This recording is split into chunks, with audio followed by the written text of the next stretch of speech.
My name is Jessica Moore, and I built an empire from a broken laptop. 9 years ago, I was hunched over that laptop in my cramped studio apartment in Milwaukee, the screen wobbling on its single working hinge. Outside, winter was brutal, but I couldn't afford to crank the heat above 60 degrees. I had 3 sweaters layered on, fingerless gloves, and a determination that burned hotter than any furnace. I was 34, unemployed, and living off savings that were dwindling faster than my confidence. My boyfriend had just left, taking half the furniture and all of my self-esteem.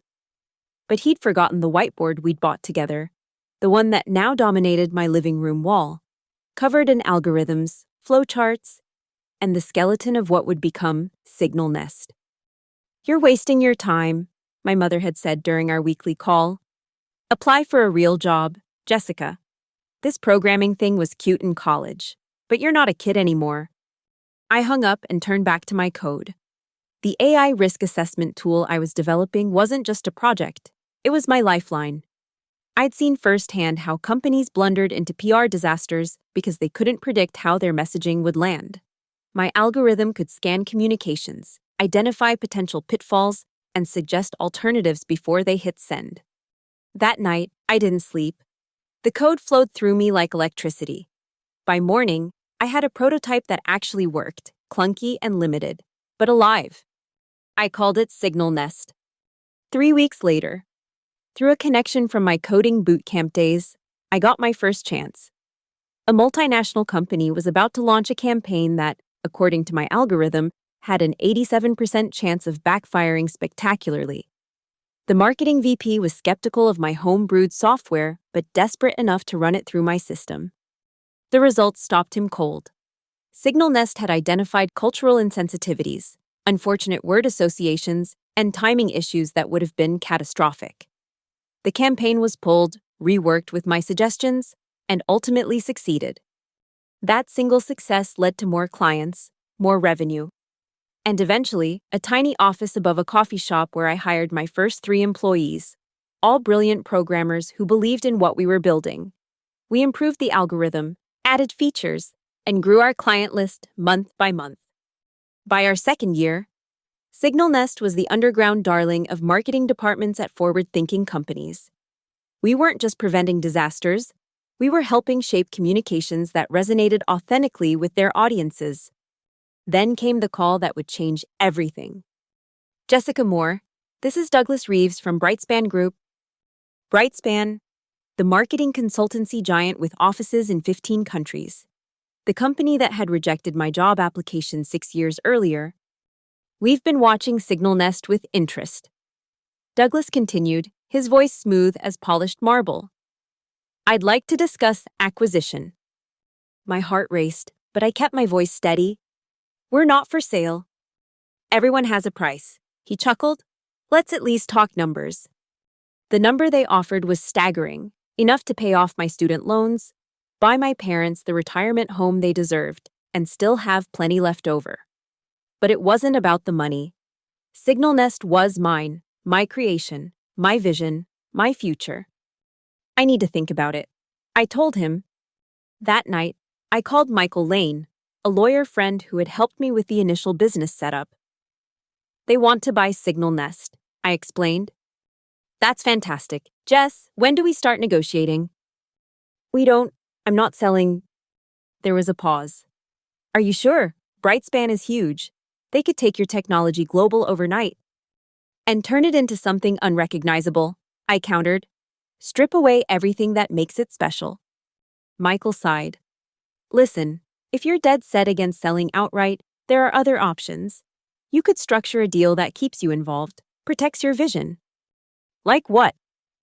"Like selling for a token amount but retaining equity and leadership, including protection clauses that give you leverage if they try to push you out." I sat up straighter. "Tell me more."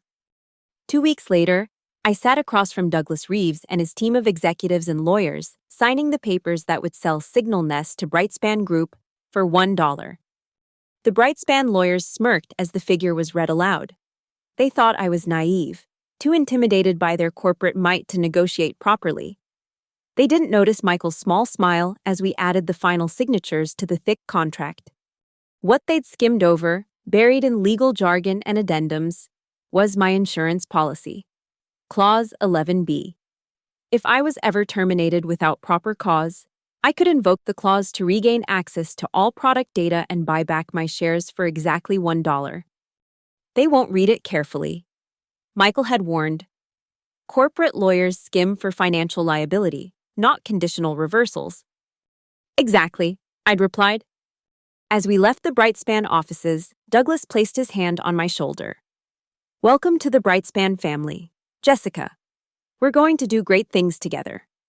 I smiled and nodded, already wondering how long the honeymoon would last. The answer, as it turned out, was exactly 6 months and 12 days. At first, things were good. I retained my title as Chief Technology Officer, kept my team intact, and had considerable autonomy over product development. SignalNest was integrated into Brightspan's suite of marketing tools, and our client base exploded. Then came the strategy realignment.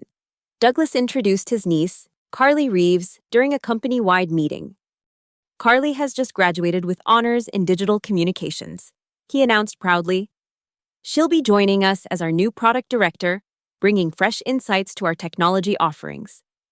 Carly was 24, with a confident smile and an Instagram following that apparently qualified as influencer status. Her resume listed internships at fashion magazines and a 6-month stint managing social media for a juice cleanse startup. I watched her shake hands with the executive team, her rose gold bracelets jingling. When she reached me, her handshake was limp, her smile tight. I've heard so much about you, she said, voice dripping with rehearsed enthusiasm. I can't wait to see how we can make SignalNest more approachable. The warning bells in my head rang like cathedral chimes.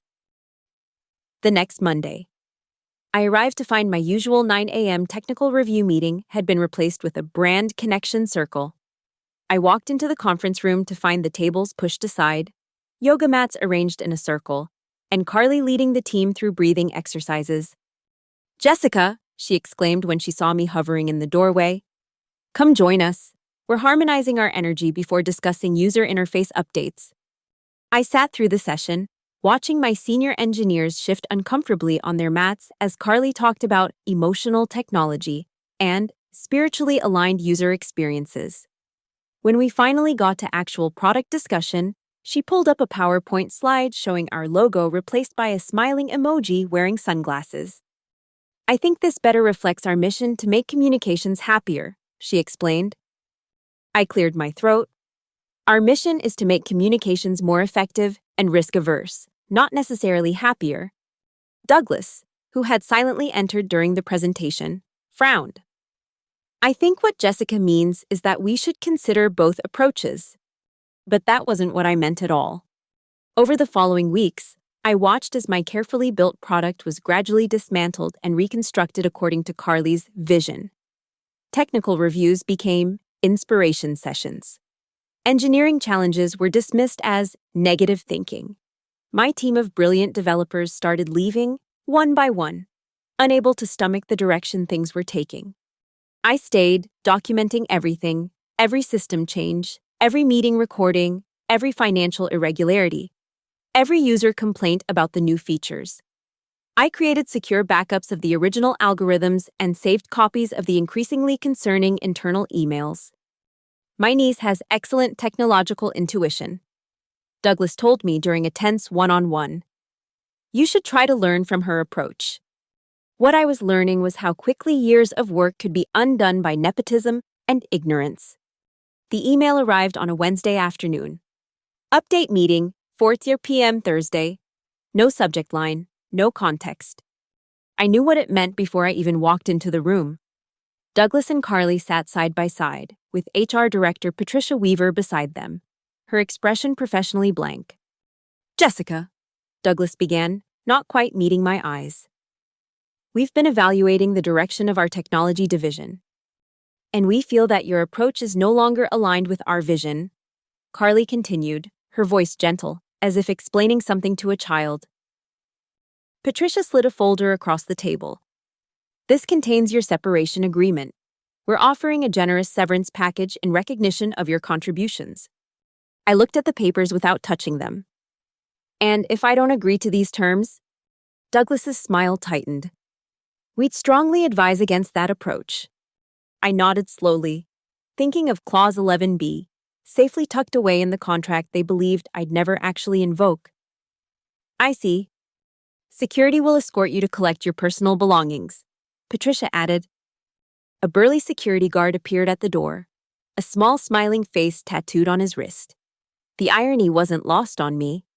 As I was walked out of the building I'd helped fill with success, I felt strangely calm. I didn't cry. I didn't rage. I simply got into my car and drove home, where a USB drive containing 9 years of my work and 2 years of their mistakes waited in my desk drawer. That night, I powered up my laptop and logged into the administrative system, the one they'd forgotten to revoke my access to in their haste to be rid of me. I hesitated for only a moment before sending the first email. Attached is a report detailing 37 unauthorized model changes to the Signal Nest product. I've removed my own access after sending this. See you in the press. The attachment contained meticulous documentation of every downgrade, every security vulnerability, and every instance where user data had been compromised by Carly's improvements. I sent it to every member of the board. 24 hours later, I sent a series of 12 emails to major clients, detailing the features that had been cut, quoting Carly's dismissive notes about their concerns, and including audio recordings of the meeting where I'd been fired. The final email went to Medica North, a healthcare conglomerate that had signed a $12 million contract largely based on the security features that had been quietly disabled. By the following morning, the damage was spreading. Medica North publicly announced they were suspending their contract due to undisclosed leadership changes and product alterations. 3 other major clients demanded emergency meetings. Carly posted a tone-deaf LinkedIn update. Technology should be as soft as human emotions. Excited to lead Signal Nest into a more intuitive future. The comments section filled with questions about the Medica North situation that went unanswered. 48 hours after my termination, the Brightspan leadership team received an email from the board of directors calling for an emergency meeting. And on the meeting table waited my final email. Pursuant to Clause 11B of our acquisition agreement, I'm exercising my right to repurchase the Signal Nest system for $1 following my termination without cause. Attached, check, contract, legal documentation. I could almost hear the legal department's panic as they scrambled to find the clause in the contract they'd dismissed years ago. The deputy legal counsel's resigned sigh. She's within her rights, and we violated the terms. I didn't return to the Brightspan offices. Instead, I rented a small space directly across the street, one by one. Former team members contacted me, the ex-CTO, 5 engineers, and 2 of our original clients, all sending variations of the same message. We're with you. I relaunched Signal Nest, leaner, stronger, and completely emoji-free. The new logo featured a raven carrying a letter, simple, meaningful, and unmistakably mine. 6 months later, I received an unexpected invitation to keynote at the MindMesh Boston 2025 conference after their scheduled speaker canceled at the last minute. I stood on that stage and told my story. From the burned-out microwave in my studio apartment to the underestimated contract clause to the email campaign that reclaimed my company. I ended with words I hoped would resonate with every creator in the room. Never underestimate the person who wrote the first line of the code you're calling your product. I held up a framed document, the $1 contract and 3 words I'd added beneath it. Sent, read, power reclaimed. The audience rose in a standing ovation, but I wasn't doing this for applause. I was doing it because sometimes justice comes in the form of an email you never saw coming. And because I'd built Signal Nest once from nothing but determination and a broken laptop, I could damn well do it again. The rebuilding process wasn't as straightforward as I'd hoped. While I legally owned Signal Nest again, Brightspan wasn't surrendering without a fight. Their legal team filed an emergency injunction claiming I had maliciously accessed company systems and stolen proprietary information. I'd anticipated this. Of course. The morning after the board meeting, I received a call from Michael. "They're filing against you," he said without preamble. "Brightspan claims you hacked their systems." I smiled into the phone. Interesting definition of hacking, using an administrator account they never deactivated. They're also claiming the emails constitute corporate espionage and defamation. "Truth is an absolute defense against defamation," I replied calmly. "And you can't steal what legally belongs to you." Michael sighed. "Jessica, this is going to get ugly. They have resources we don't." "Correction. They have money we don't. We have something better." "Which is?" "Evidence and a story people want to hear." While Brightspan's lawyers were preparing their case, I was preparing mine, in the court of public opinion. I carefully selected screenshots from internal communications and annotated them with simple, factual explanations. I compiled before and after comparisons of SignalNest's performance metrics. Most damning of all, I had the audio recording of my termination meeting, where Douglas explicitly stated I was being removed because I wasn't culturally aligned with their new direction, a direct violation of our contract terms. Rather than posting these publicly, I shared them privately with select technology journalists who had previously covered SignalNest's rise. Within days, the story had spread throughout the industry. Founder reclaims AI startup after corporate takeover goes awry. The headlines were everything I could have hoped for. SignalNest returns to creator after Nepotism controversy.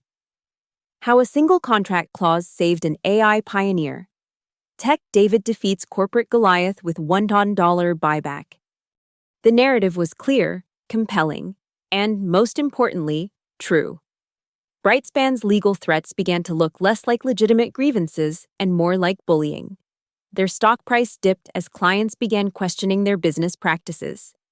2 weeks after filing their injunction, Brightspan quietly withdrew it. Their press release cited a mutual agreement that had been reached, a face-saving fiction I was happy to let stand. The truth was, they'd realized that pursuing this would only create more damaging publicity. With the legal hurdles cleared, I could focus on rebuilding. My new office, directly visible from Douglas's corner suite, became a symbol of resilience in the tech community. Former employees began reaching out, eager to return to the original vision of SignalNest. "It's not just about having our jobs back."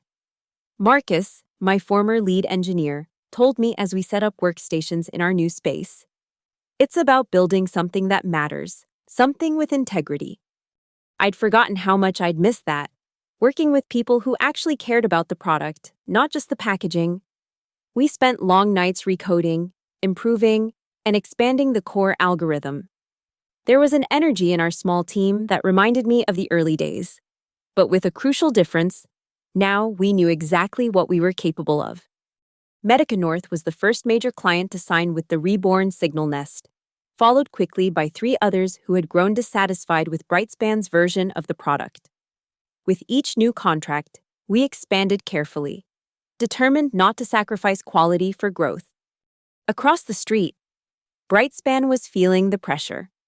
Douglas installed privacy film on his office windows after realizing I could see him from my desk.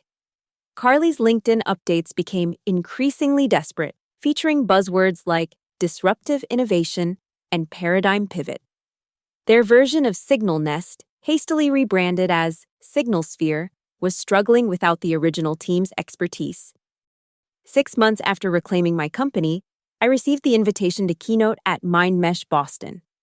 The original speaker had canceled after a scandal involving data privacy, ironically, something SignalNest could have helped prevent. As I prepared my presentation, I thought about everything that had happened. This wasn't just my story. It was a cautionary tale about valuing creation over connection, expertise over nepotism, and substance over style. The conference hall was packed when I took the stage. I recognized faces from across the tech industry, including, surprisingly, Douglas Reeves himself, sitting rigidly in the back row. 9 years ago, I began. I started coding an AI risk assessment tool in my apartment, with a microwave that caught fire every time I used it and a laptop held together with duct tape. Today, I want to tell you about what happened in between, not just how Signal Nest was built, but how it was lost and found again. For the next 40 minutes, I walked the audience through the journey, the early struggles, the acquisition, the gradual erosion of everything we'd built, and finally, the email campaign that had changed everything. The lesson here isn't about revenge, I concluded. It's about protection. Protect your work, protect your vision, and always, always read the fine print, especially if you're the one who wrote it. The standing ovation was overwhelming, but what happened next was even more surprising. As people lined up to speak with me afterward, Douglas approached, his expression unreadable. "Impressive speech," he said, extending his hand. "You've made your point." I didn't take his hand. I wasn't trying to make a point. "Douglas, I was telling the truth." He lowered his arm awkwardly. "Brightspan is prepared to offer you a consulting position to help us rebuild what was lost." I couldn't help but laugh. "You still don't get it, do you?" This was never about getting a better offer or a bigger title. It was about creating something that matters and protecting it from people who don't understand its value. "We understand its value now," he insisted. "The market has made that painfully clear." "Then build something better," I told him, "but do it without me." As he walked away, shoulders stiff with wounded pride, I felt a strange sense of closure. I had reclaimed not just my company, but my purpose. The new Signal Nest grew steadily over the following months. We expanded to 20 employees, still tiny compared to Brightspan, but focused and effective. Our algorithm continued to evolve, incorporating new machine learning techniques while maintaining the core functionality that had made it valuable in the first place.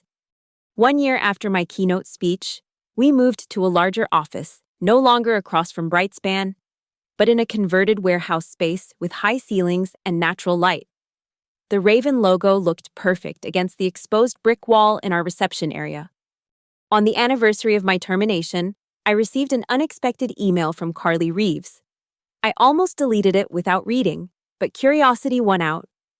"I owe you an apology," it began. "I took something I didn't understand and tried to remake it in my image without respecting the expertise that created it. I've learned a hard lesson about humility in the process." She went on to explain that she'd left Brightspan and was pursuing a degree in computer science. "I want to create something myself now, something real. And I'll remember your story every step of the way."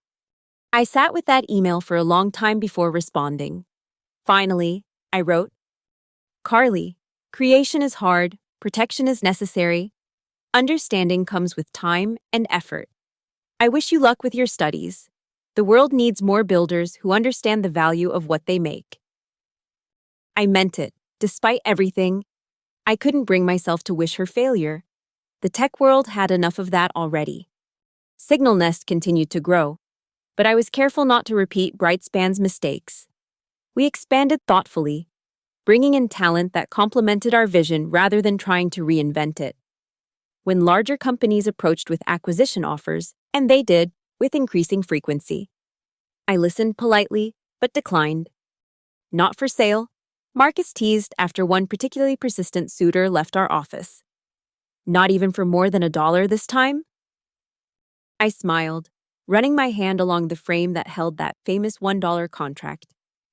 "Some things are worth more than money." "Like what?" I looked around at our team, all deeply engaged in their work, building something that mattered. Like knowing exactly what you've built and why it matters. Signal Nest wasn't just a product anymore. It was proof that sometimes justice arrives in an inbox. That expertise matters more than connections. That what you create deserves to be protected. And that sometimes the most powerful words in business aren't, "You're fired." There, you forgot to revoke my access.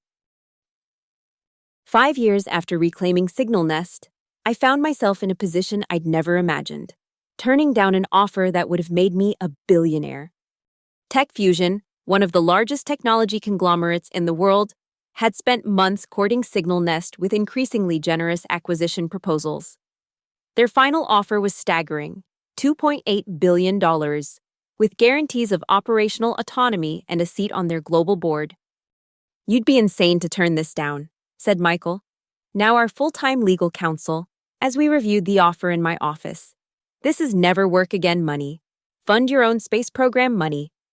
I leaned back in my chair, looking at the wall where we displayed our company timeline, from the original whiteboard sketch to our current status as the industry leader in communication risk assessment. We now employed over 200 people across 3 countries. Our algorithm had evolved to predict communication risks with 98.7% accuracy. We'd expanded beyond corporate clients to work with nonprofits, educational institutions, and even select government agencies. I turned down money before, I reminded him. It worked out okay. This is different, he insisted. Tech Fusion isn't Brightspan. They've demonstrated genuine respect for what we've built. No nepotism, no ego plays. And the protections in this contract are ironclad. I made sure of it. He was right about that part.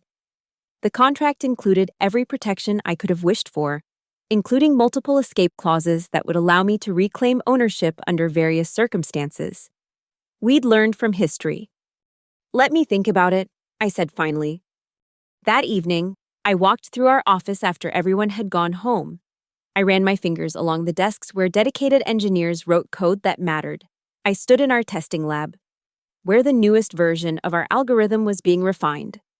I paused by the wall of client testimonials, stories of disasters averted and successes amplified because of our work. My phone buzzed with a text from Marcus. Whatever you decide, we're with you. He'd guessed what I was contemplating, as he often did. By morning, I had my answer. The Tech Fusion executives arrived in their tailored suits and expectant smiles. Their CEO, Vivian Chen, had flown in personally for what she assumed would be a signing ceremony. Before we begin, I said, I want to thank you for your interest in Signal Nest. Your offer is more than generous.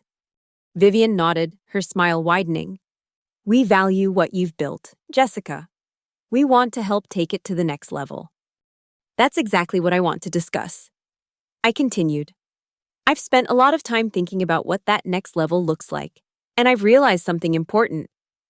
The executives leaned forward expectantly. Signal Nest isn't for sale, I said simply, not for any price. The room went silent. Vivian recovered first. Perhaps we haven't adequately expressed the value proposition. With Tech Fusion's resources, I held up my hand gently. The value isn't the issue. Your offer is more than fair. But Signal Nest's independence is fundamental to what we do and how we do it. We need to remain neutral, uncompromised by larger corporate interests. We've guaranteed your autonomy, one of the executives protested. On paper, yes. And I believe you mean it. I acknowledged. But being part of a publicly traded conglomerate inevitably creates pressures and priorities that don't currently exist for us. That independence is not something I'm willing to sacrifice. Vivian studied me for a long moment. You know, when I heard the story about how you reclaimed your company for $1, I thought it was about the principle, not about the money. But now I see it wasn't about principle either. What was it about then? I asked, curious about her perspective. Control, she said, not unkindly. You need to be in control of what you've built. I considered this, then shook my head. Not control, responsibility. What we've built affects how people communicate, how organizations present themselves to the world. That carries an obligation to do it right, without compromise. The meeting ended cordially, but without the outcome Tech Fusion had expected. As they left, Vivian paused at the door. The offer remains open, she said, in case you change your mind. I appreciate that, I replied, but I won't. News of our decision to remain independent sent ripples through the tech industry. Most analysts called it foolish, a few called it principled. Neither assessment captured the truth. It was simply necessary. We celebrated that night, not the rejection of billions, but the affirmation of our purpose. The team gathered in our main workspace, champagne flowing freely as I explained the decision. We're not just building a product or a company, I told them. We're building a legacy, something that will outlast all of us precisely because it remains true to its purpose. Marcus raised his glass. to not selling out.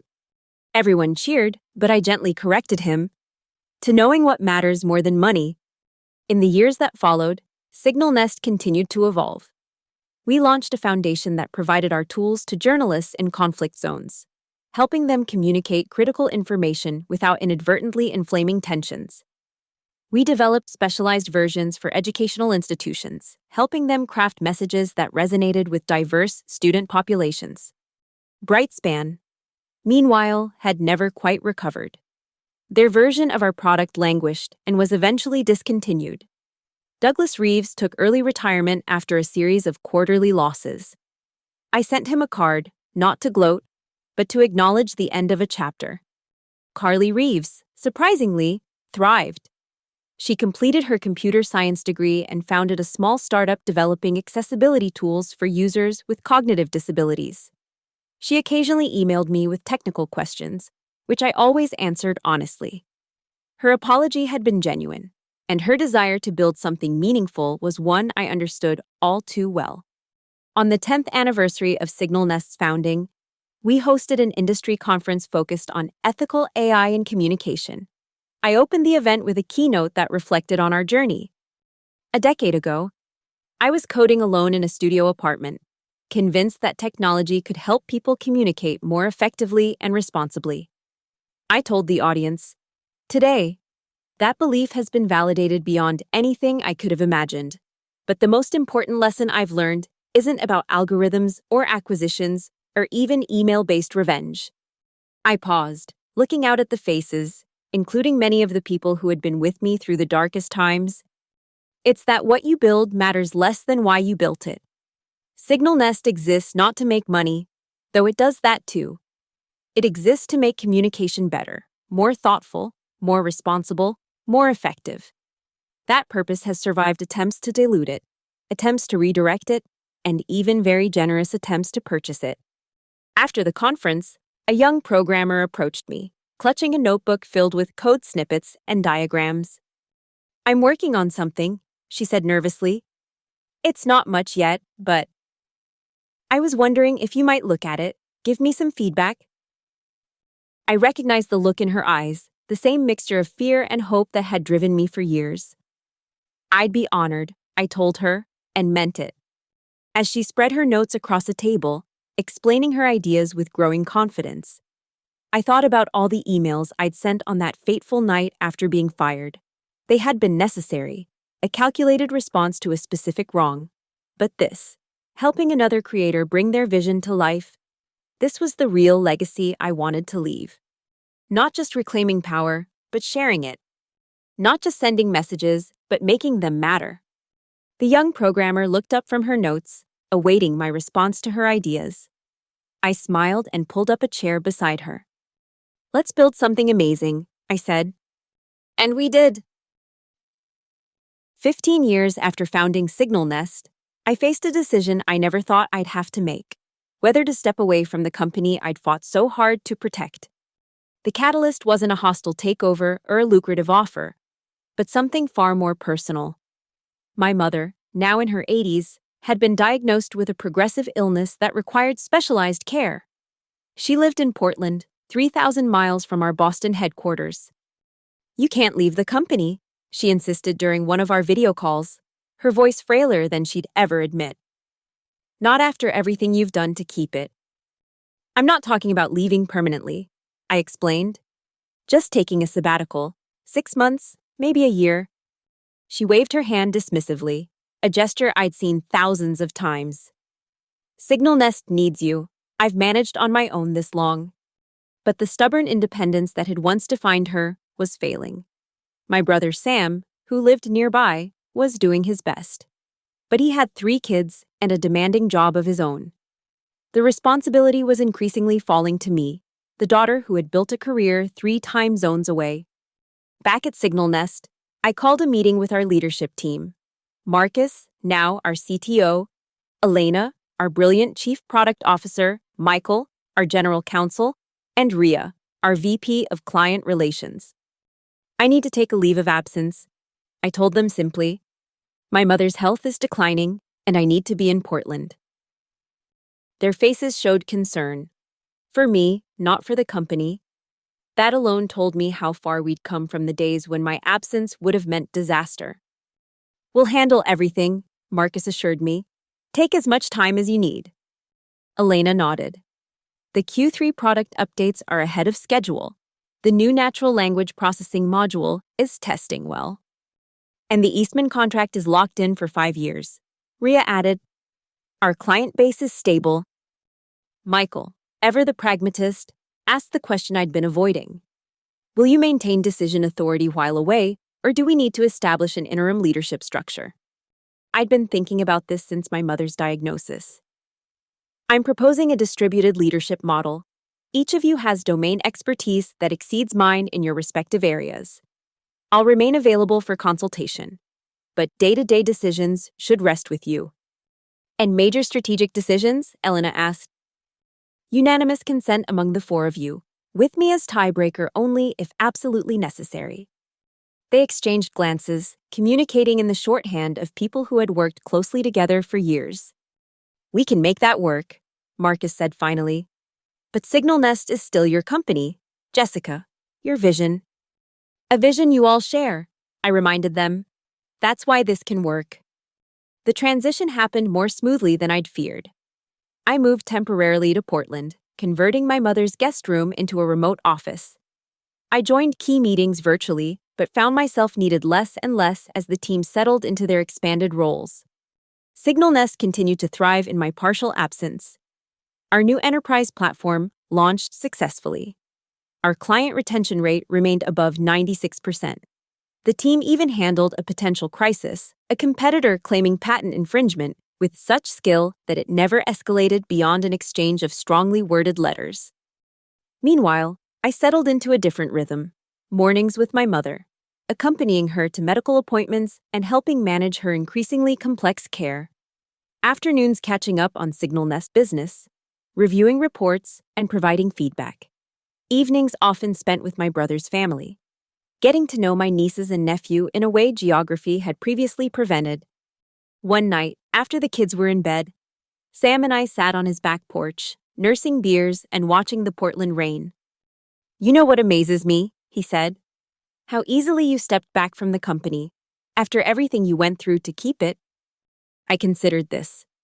It wasn't about keeping the company, it was about protecting what it stood for. And now? Now it can protect itself, I said, realizing the truth of it as I spoke. The values are embedded in the culture, the processes, the people. It doesn't need me hovering over it anymore. Sam studied me in the dim porch light. So what happens when mom doesn't need you hovering either? It was a question I hadn't allowed myself to consider. What came after this chapter? My mother's prognosis was measured in years, not decades. Eventually, I would need to decide whether to return to Boston and my former role, or to chart a different course entirely. 3 months into my sabbatical, Elena called with unexpected news. Tech Fusion is back, she said without preamble. New offer, new approach. They want to partner, not acquire. I sat up straighter in my makeshift home office. What kind of partnership? Joint venture. They provide global infrastructure and enterprise-level sales channels. We maintain complete product autonomy and our own brand identity. No equity exchange, revenue sharing based on contribution.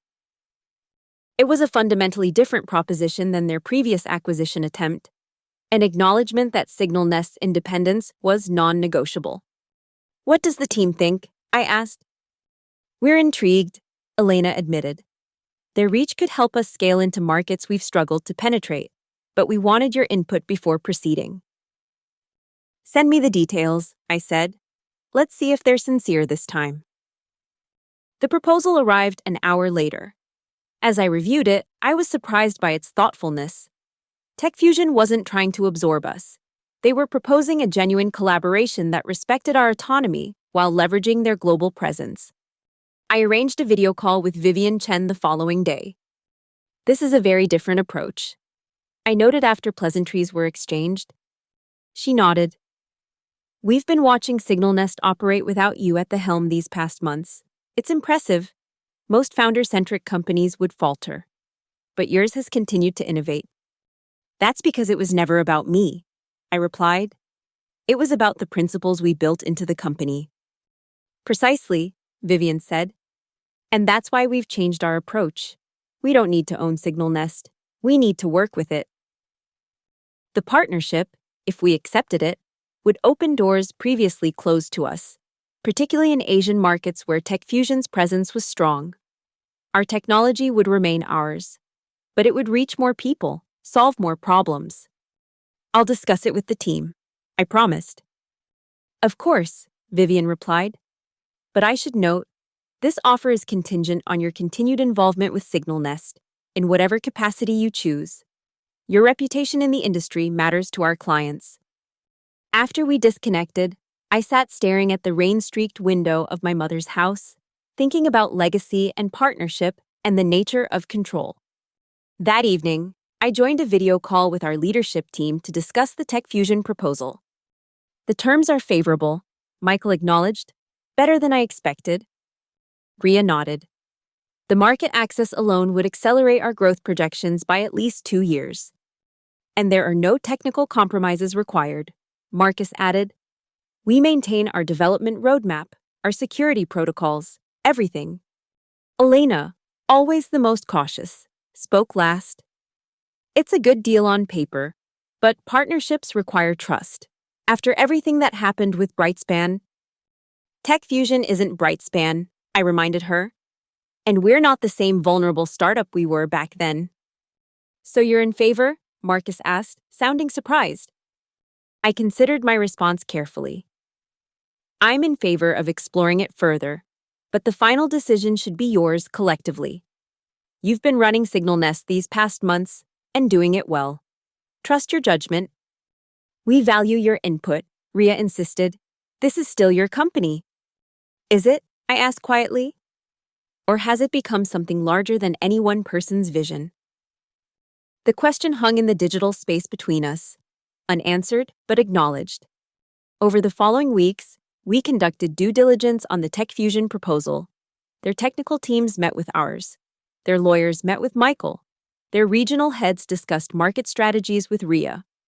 Throughout the process, I remained engaged but peripheral, offering perspective when asked but allowing the team to drive the evaluation. Meanwhile, my mother's condition stabilized with a new treatment protocol. She regained some independence, enough that I could reduce my caregiving role. My brother and I established a rotation that gave each of us breathing room while ensuring she was never alone for long. You should go back to Boston, she told me during breakfast one morning. I'm managing fine now. I'm not ready to leave yet, I replied, surprised to discover it was true. The forced slowdown of my life in Portland had revealed how much I'd been missing, not just with family, but in terms of personal reflection and growth. 6 months into my sabbatical, the Signal Nest team reached a unanimous decision. They wanted to proceed with the TechFusion partnership. We've addressed every concern, Eleanor reported during our weekly call. The contract protections are robust. The technical integration plan preserves our independence. The market opportunity is significant. Then you should move forward, I said. With one condition, Marcus added. We want you involved in the final negotiations and public announcement. I smiled. Of course. 2 weeks later, I flew to San Francisco for the partnership signing ceremony. Entering TechFusion's gleaming headquarters, I felt a momentary disorientation, the corporate environment so different from my mother's cozy Portland home or even Signal Nest's more casual offices. Vivian Chen greeted me warmly. It's good to see you in person, Jessica. Your team has been formidable negotiators. I trained them well, I replied with a smile. The ceremony itself was brief, but significant. As I signed the final document alongside Vivian, I felt not the loss I'd once feared, but a sense of evolution. Signal Nest wasn't being absorbed or diminished. It was expanding its reach while maintaining its core identity. At the reception afterward, I found myself at the window, looking out over the San Francisco skyline as the evening lights began to flicker on. Penny for your thoughts, said a familiar voice behind me. I turned to find Michael, drink in hand, watching me with the same perceptive expression he'd worn since our law school days. I was thinking about that $1 contract. I admitted. How far we've come since then. He nodded. From fighting for survival to negotiating global partnerships from a position of strength. It feels like closing a circle, I said. Or opening a new one, he suggested. Have you decided whether you're coming back to Boston? It was the question I'd been avoiding for months. My mother was stable for now. Signal Nest was thriving under its distributed leadership. My role had evolved from daily operator to strategic advisor. I don't think I am, I said, the decision crystallizing as I spoke it aloud. Not permanently, anyway. Michael raised an eyebrow. Planning to run Signal Nest from Portland? Planning to let Signal Nest run itself, I corrected gently, with occasional input from its founder. And what will Jessica Moore do next? I smiled, thinking of the young programmers I'd been mentoring remotely, the ideas that had been percolating during my slower-paced Portland days. I'm thinking about starting a foundation, I said, focused on helping women in tech protect and preserve their innovations, teaching them how to read the fine print, how to maintain control of their creations. Michael nodded slowly. Turning your experience into a roadmap for others. Exactly. Because what happened to me, both the takeover and the reclamation, shouldn't be exceptional. It should be preventable. Later that night, in my hotel room, I drafted an email to the Signal Nest team, outlining my decision to transition to a permanent advisory role rather than returning as CEO. I explained my plans for the foundation and my belief that the company would continue to thrive under their collective leadership. My finger hovered over the send button, hesitating. This was more than a career change. It was releasing my grip on something I'd fought desperately to protect. But then I remembered what I'd told Vivian Chen months earlier. It was never about me. It was about the principles we built into the company. I pressed send. The response came faster than I expected. A video call request from the entire leadership team.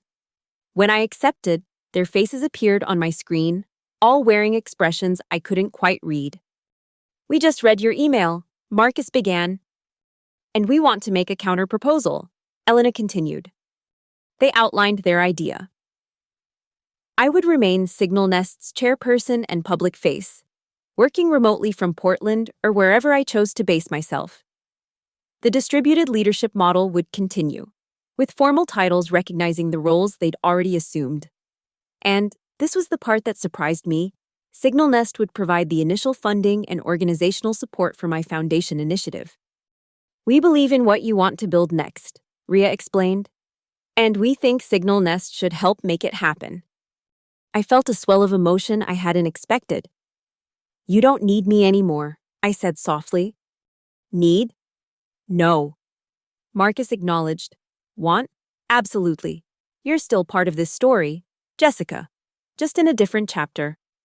We spent the next hour refining the arrangement, finding the balance that would allow Signal Nest to continue its evolution while supporting my new direction. By the time we disconnected, a new framework was in place, one that honored both where we'd been and where we were going. I slept better that night than I had in months. The weight of an unspoken decision finally lifted. The next morning, I called my mother. I'm coming back to Portland, I told her, not just for now, but for good. Because of my health? She asked, concern edging her voice. Because it's where I need to be right now. I replied truthfully, for you, yes, but also for me, for what I want to build next. 2 months later, the Signal Nest Foundation launched with a simple mission: to help tech innovators, particularly women and underrepresented groups, protect and preserve their creative vision. We offered legal resources, mentorship programs, and educational workshops focused on intellectual property protection and strategic business development. Our first event was held in a renovated warehouse in Portland that served as both the foundation's headquarters and my new home base. As I looked out at the crowd of eager faces, young entrepreneurs, seasoned developers, legal experts volunteering their time, I felt a sense of purpose as powerful as the one that had driven me to create Signal Nest from my broken hinged laptop years ago. The keynote speaker that evening was none other than Carly Reeves. Her journey from nepotism beneficiary to legitimate tech founder had become a redemption story in its own right. Her accessibility software company was small but growing, built on genuine innovation rather than connections. "I learned the hard way that you can't fake expertise or passion," she told the audience. "And I learned from Jessica Moore that you should never underestimate someone who truly understands what they've built." Later, as we shared a quiet moment away from the crowd, Carly shook her head in disbelief. "If someone had told me 10 years ago that I'd be speaking at your event as your guest?" "Life takes unexpected turns," I replied. "Sometimes for the better." "Do you ever regret how things happened?" she asked. "The emails, the take-back?" I considered the question seriously. "I regret that it was necessary, but I don't regret doing what was needed to protect something important." She nodded, understanding evident in her expression. We had both learned valuable lessons from that chapter, lessons that were now benefiting others through the Foundation's work. As the event wound down, I found myself standing beside the refreshment table, watching the networking happening around me. A young woman approached, clutching a tablet with nervous energy. "Ms. Moore, I'm Zara Patel. I've been following your work since college." "Please, call me Jessica," I said, extending my hand. "I'm developing a natural language processing system for healthcare communications," she continued in a rush. "It helps medical providers identify when their explanations might be confusing to patients." "That sounds incredibly valuable," I encouraged. "It is, but..." Her enthusiasm faltered. "A major health tech company has offered to buy it, and I don't know if I should sell or try to develop it independently." I smiled, recognizing the crossroads she stood at, one I had faced years ago in Douglas Reeves's office. "Let me tell you a story about a $1 contract and a forgotten access credential," I began, guiding her toward a quiet corner. "And then let's talk about what you really want for your creation." As we spoke, I realized that this, helping others navigate the pitfalls I had faced, was perhaps the most meaningful outcome of my own journey. Signal Nest continued to thrive under its distributed leadership, now enhanced by the TechFusion partnership. The algorithm I had coded on that broken laptop had evolved far beyond my original vision, protecting communications across industries and borders. But here, in this conversation with a nervous innovator at a similar crossroads, was where my experience truly became valuable, not just as a success story, but as a roadmap for others. "The most important question isn't about the money," I told Zara. "It's about whether selling aligns with why you built this in the first place." She nodded thoughtfully. "I built it because my grandmother died after misunderstanding her medication instructions. I want it to reach as many patients as possible." "Then that's your North Star," I said. "Every decision, whether to sell, partner, or go it alone, should be measured against that purpose." By the end of our conversation, Zara had a clearer perspective on her options and the confidence to negotiate terms that would protect her vision. As she left, tablet clutched to her chest and determination in her stride, I felt a profound sense of satisfaction. Later that night, I sat on the small balcony of my Portland apartment, looking out at the city lights. My phone buzzed with a message from Marcus. "Partnership implementation proceeding smoothly. TechFusion actually keeping their promises. You'd be proud." I smiled and typed back, "I am proud of all of you." Setting the phone aside, I thought about the journey that had brought me here. From a struggling programmer with a broken laptop to the founder of a successful AI company to my current role as mentor and advocate. Each phase had been necessary. Each challenge overcome had created new possibilities. The $1 contract that had seemed like my greatest victory was, in retrospect, just one chapter in a longer story about creation, protection, and evolution. The emails that had reclaimed my company were important not just for what they accomplished then, but for the lessons they could teach others now. The Signal Nest had begun as my vision, become our mission, and now belonged to a community far larger than myself. And that, I realized, was the true measure of success. Not that I had built something valuable, but that what I built continued to create value even as my own role changed. I picked up my phone again and opened the Notes app where I'd been drafting ideas for my next project.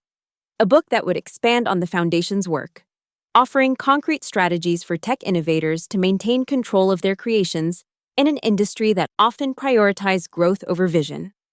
The working title glowed on the screen: Power Reclaimed, Protecting What You Create in a World That Wants to Own It. It felt right. My story wasn't ending, it was evolving, just as Signal Nest had. And the lessons learned from those pivotal emails, sent in that moment of calculated courage after being escorted from the building, would continue to help others find their own paths to reclaiming power. Sometimes justice arrives in an inbox, and sometimes it grows into something even more powerful: wisdom that can be shared. I began to type, the words flowing as easily as code once had. This was my new algorithm, one designed not to assess risk, but to empower creation. And like Signal Nest, it would take on a life of its own, helping others protect what mattered most to them. The greatest power, I had learned, wasn't in holding tight to what you've built, but in ensuring it remains true to its purpose, with or without you at the helm. And sometimes that means letting go just enough to let it grow. 20 years after founding Signal Nest, I stood on a different stage in a different city, addressing a different audience. The foundation had grown beyond my initial vision, with offices in 5 cities and programs that had helped hundreds of innovators protect and develop their creations. The book had become a bestseller in business circles, its practical approach to intellectual property protection and founder rights resonating with a generation of creators who understood the value of what they built. Signal Nest itself had evolved into something I could hardly have imagined during those early days in my Milwaukee apartment. The partnership with Tech Fusion had opened global markets. The distributed leadership model had created a resilient organization that continued to innovate long after I'd stepped away from day-to-day operations. My mother had passed away peacefully 3 years earlier, with family surrounding her. The time I'd spent in Portland caring for her had given me perspective I might otherwise have missed. A reminder that business success, while significant, was just one measure of a life well lived. After her death, I'd stayed in Portland, expanding the foundation's headquarters and establishing a tech incubator specifically focused on supporting innovations in healthcare communication, inspired by Zara Patel's work, which had since been implemented in hospital systems across the country. The audience I addressed now was composed of women from across the technology spectrum: founders, developers, designers, and investors gathered for the Foundation's annual conference. 20 years ago, I began. I wrote a piece of code that changed how companies assess communication risk. 10 years ago, I fought to reclaim that code when it was taken from me. Today, I want to talk about what happens after the reclamation, how we move from protecting what we've built to ensuring it continues to matter. I shared the journey from founder to chairperson to mentor, from fighting for control to embracing evolution. I talked about the partnership with Tech Fusion and how it had transformed Signal Nest without diminishing its core identity. I spoke honestly about the challenges of letting go and the freedom that came with finding new ways to create impact. The goal was never to build a company. I concluded, it was to solve a problem that mattered. Sometimes that means holding tight to what you've created. Sometimes it means recognizing when others can carry it forward. The wisdom is in knowing the difference. After the speech, during the reception, I found myself approached by a familiar face, Douglas Reeves, now in his 70s but still carrying himself with the same corporate confidence. "Impressive speech," he said, echoing his words from our confrontation years ago. "You've built something remarkable here." "Thank you," I replied, genuinely surprised by his presence. "I didn't expect to see you at our event."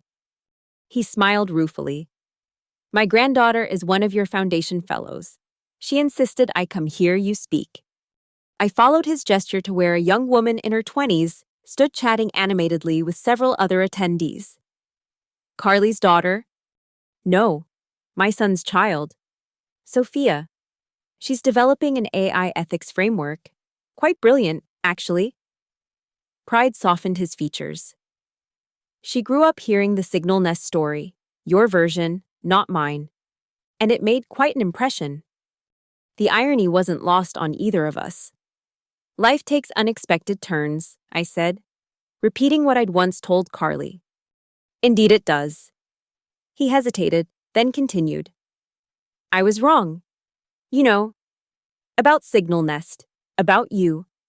I saw a product that could be acquired, not a vision that needed protection. It was as close to an apology as Douglas Reeves was likely to offer. I accepted it with a nod. Different perspectives, different priorities.